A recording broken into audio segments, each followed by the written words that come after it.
दो पेड़ था, नदी समझ रहे हैं ना, नदी के किनारे दो पेड़ था, दोनों एक दूसरे के अपोजिट था, उल्टा साइड में, एक साइड पहला पेड़ था, दूसरा पेड़ दूसरे तरफ था, ठीक है।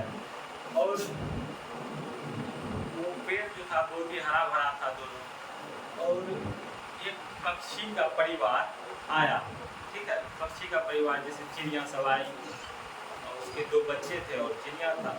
तो वो क्या हुआ कि वो एक पेड़ के पास गया और बोला कि जो हमको अपने पेड़ की डाल पर जो है घोंसला बनाने के लिए दीजिए, ठीक है। तो पेड़ क्या किया, मना कर दिया, क्या किया, मना कर दिया, बोला कि नहीं, हम तुमको घोंसला बनाने नहीं देंगे अपने पेड़ की डाल।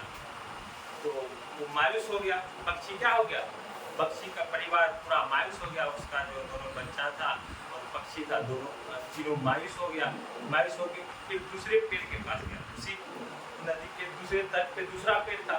जब वहाँ गया तो उसको बोला कि आप अपने डाल पर हमको क्या बनाने दीजिए, घोंसला बनाने दीजिए। बोला कि ठीक है, आप बना लीजिए। उसको बनाने के लिए दे दिया।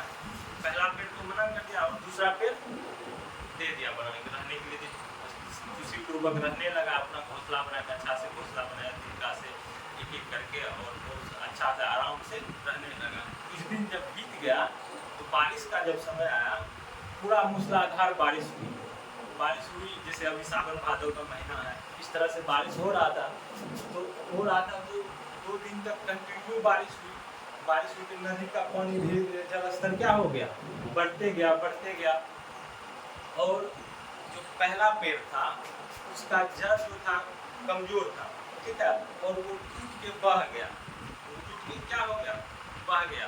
वो पक्षी और उसका बच्चा जो है जोर जोर से खिलखिला के हंसने लगा।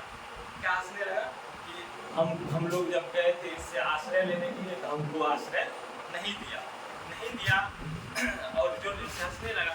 तब वो टूटते पेड़ बोल रहा है कि हमको पता था कि मेरा जड़ जो है कमजोर है, अगर तुम लोग को आश्रय देते तो आज जैसे हम बह रहे हैं मेरे साथ साथ तुम भी बह जाते, इसीलिए तुमको मना कर दी, ठीक है।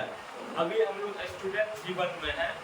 अब इस कहानी से हम लोग को ये शिक्षा मिलता है, अगर अभी आप लोगों को हम लोग कुछ बोलते हैं या बड़ा आदमी कुछ बोलता है तो उसका बात तत्काल जो तुरंत सुनने में बहुत बुरा लगता है, तुरंत सुनने में क्या लगता है, बहुत बुरा, लेकिन वो आपके भविष्य के बारे में बताता है।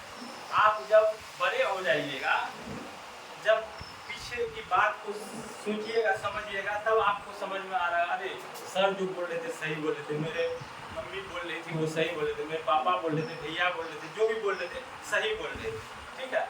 अभी का स्टूडेंट क्या चाहता है कि कोई भी चीज़ का रिजल्ट जो है 6 सेकंड में हो जाए। जैसे कैसे हम लोग रील्स देखते हैं तो तुरंत हम लोग हंसने लगते हैं, मतलब उसका तुरंत भाव समझ लेते हैं। तो सब चीज़ का रिजल्ट तुरंत चाहता है। ये पढ़ाई है बाबू, पढ़ाई में जो है मतलब इसमें समय देना पड़ता है, मेहनत करना पड़ता है, बिना मेहनत का इसमें रिजल्ट नहीं दिखेगा, ठीक है। धन्यवाद।